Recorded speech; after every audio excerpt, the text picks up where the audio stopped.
7 athletes, 1 championship final, and every single one of them had trained for years to get to this start line in Bydgoszcz.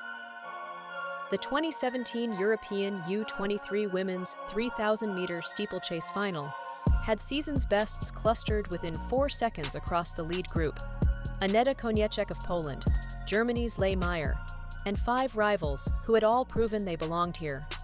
On paper, this was the most open U23 steeplechase final in years. What actually happened in those 7 laps made analysts re-watch it frame by frame. Watch for the water jump. Every single lap. Watch closely from the gun. So there's the start list of the women's 3,000-meter steeplechase.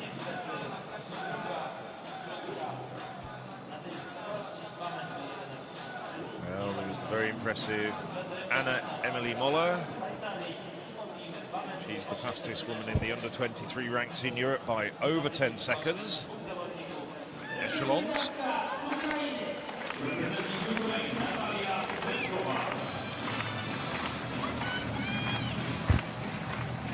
Top names just being introduced to the crowd. We'll give you a lineup of all 15 athletes.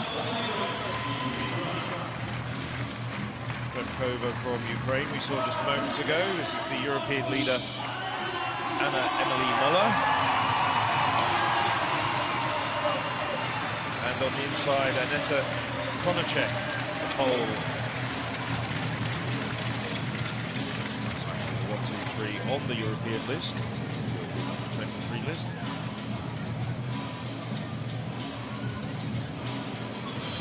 So look out for Britain. Also running inside 10 minutes this year.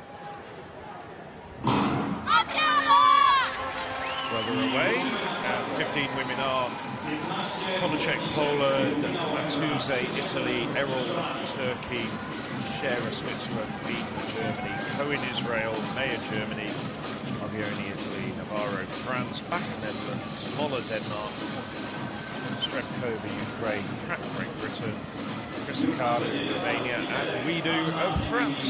Well, they're taking it easy at this stage, with Konieczek of Romania towing them around the first 200 metres.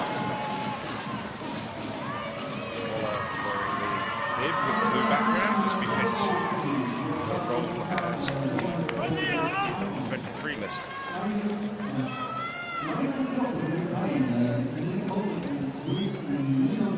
See there, in 3rd place at the moment, Amy Pratt.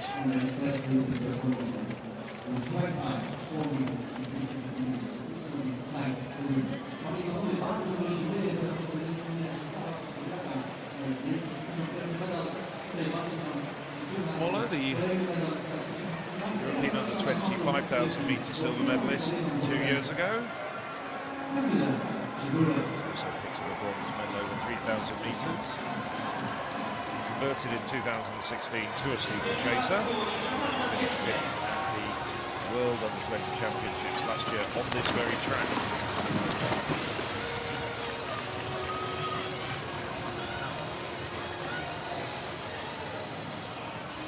She has run faster than the championship record of 9:36.14. She's not running at the sort of pace, well, these women aren't running at the sort of pace in this final. Escalade, well, we're back at the steeplechase. Konieczek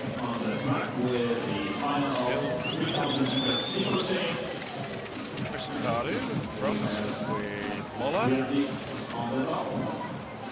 Stremkova has got a... He's just tucked in behind the 2 leaders.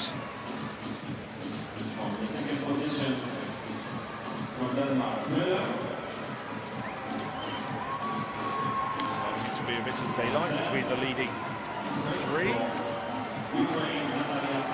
Rest.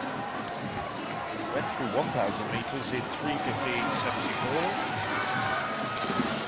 A decent pace.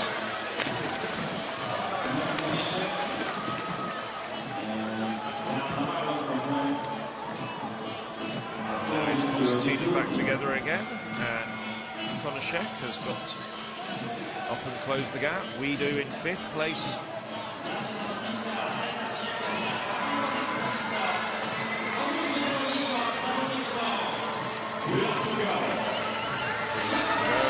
Also up there is Lisa Meyer. So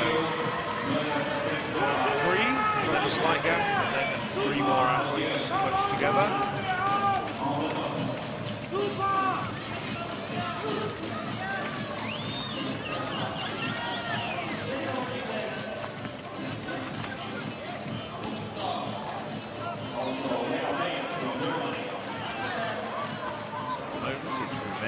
Denmark, Ukraine, France, Poland and Germany. 6 nations represented in the top 6. And it is Matusi trying to keep in touch with the leading 6. Chris Akaru's pace has certainly spread out the field.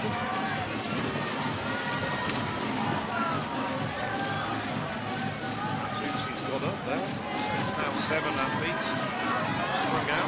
That's the leading group, and then a fair bit of daylight. Now Moller, well, 6:35.91, so a slower second kilometre.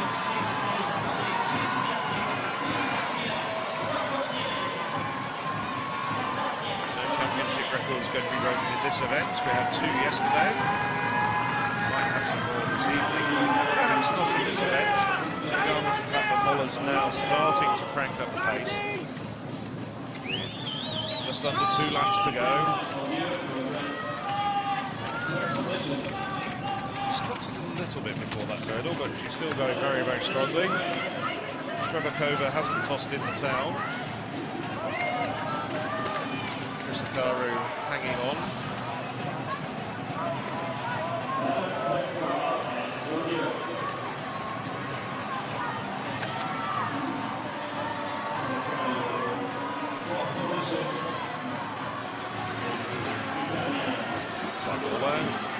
Still leading the way.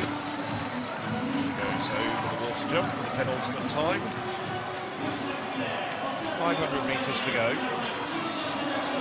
So it's Moller, 2 metres back, Strebakova, and then that's a 15-metre gap to Emily Wiedu, who's come through very strongly over the course of the last couple of 100 metres.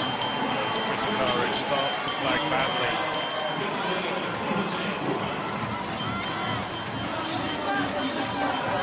Final lap now.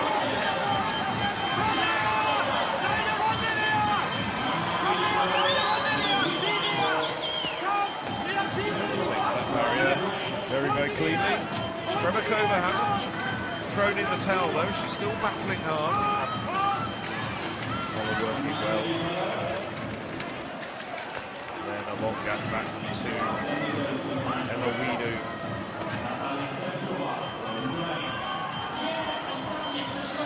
Rather climbed over that barrier, but she's still got a big gap over the rest of the field. Now Moller's and another little change of gear, starting to pull away, and she can sense that the gold medal is in sight. She's coming into the home straight, 100 metres to go. Well, Strebakova now hasn't got anything to respond to the Dane. And it's going to be Emily Moller takes the gold in the women's 3,000 metre steeplechase. Denmark first. It's Natalia Strebakova from Ukraine second. And Emma Wiedu comes through for the bronze medal. As the rest of the field trails home.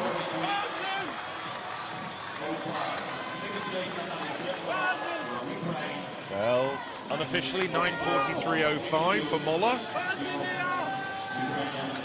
Did everything that she needed to do over the final kilometre after the pace dropped between 1,000 and 2,000 metres. Bydgoszcz will have been very close to her personal best there. Oh, Denmark hasn't got too many medals at European U23 level. Reaching into my bag for my trusty stats handbook.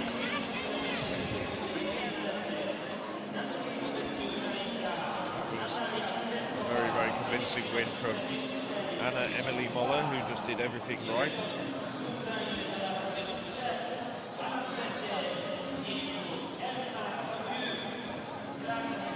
Strebikova, well, she did desperately try to hang on, but I think the result was never in doubt from about 200 metres out. Well, I can tell you that is the first gold medal since 1997. And the only other gold medal was Rika Ranholt in the 400 metres hurdles 20 years ago. Since then, neither a Danish man or woman has won at these championships to Anna Lee. Oh. Well, we saw those momentarily before. Anna Emilie Moller wins in 9:43.05. Natalia Strebkova, national under-23 record, 9:44.52. Wema Widu takes the bronze for France. And then three personal bests. Chris Akaru, the leader for much of the race, gets inside 10 minutes for the first time. Isabel Matuzzi, 5th place in 9:57.68. And Adva Cohen, second national record for her after a run in the heat. So Meyer finished down 9th, but nevertheless a good run from Cohen in 9th place. Amy Pratt rather disappointingly slipped back to 14th place. We were expecting something 7 more laps, from her. 35 barriers, 1 water jump every lap. And coming into the 2017 European U23 Championships in Bydgoszcz, several athletes in this field had season's bests clustered within 4 seconds of each other around the 10-minute mark. On paper, that means anyone could win. In practice, one specific technical pattern decided this race long before the final sprint, and most viewers watching live had no idea it was happening. The steeplechase is unique in one crucial way. Unlike a flat 3,000 meters, you cannot simply run the fastest pace and win. Every barrier forces a micro-decision: attack it or absorb it. Over 7.5 laps, those micro-decisions compound. The athlete who makes the right call 40 times in a row wins the championship. The athlete who makes it 36 times out of 40 loses contact somewhere around the 2-kilometer mark and never recovers. That is the architecture of this race. Once you understand it, you cannot watch a steeplechase any other way. Aneta Konieczek of Poland and Germany's Meyer entered this final as two of the most technically consistent barrier runners in the U23 field. Both had demonstrated the ability to clear barriers with minimal vertical displacement, meaning they lose almost no forward velocity on each jump. In elite steeplechase, the difference between a clean clearance and a hesitant one costs roughly 0.15 to 0.2 seconds per barrier.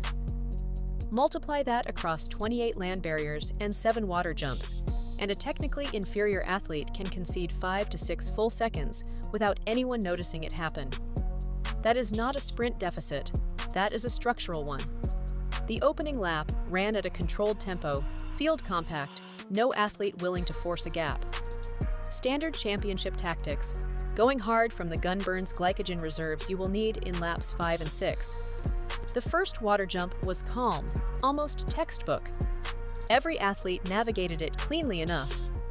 But watch the stride count between barriers 1 and 2 on the back straight. Athletes maintaining 17 to 18 strides between obstacles are running efficient, rhythmic lines. Those drifting to 19 or 20 are already compensating, shortening their step to avoid arriving at a barrier on the wrong foot. What's most surprising about this race isn't the final sprint. It's how early the tactical sorting begins. By the end of the first kilometer, covered in roughly 3 minutes and 2 seconds by the lead group, the margins were invisible to the naked eye, but already measurable. The more technically fluent runners were spending about 3 to 4% less energy per lap on barrier clearance alone.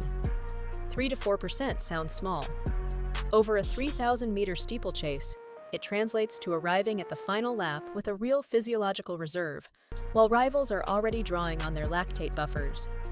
The middle portion of the race, laps 3 through 5, is where steeplechase races are actually decided, even though the crowd rarely recognizes it. The pace increased, and the field began to stretch.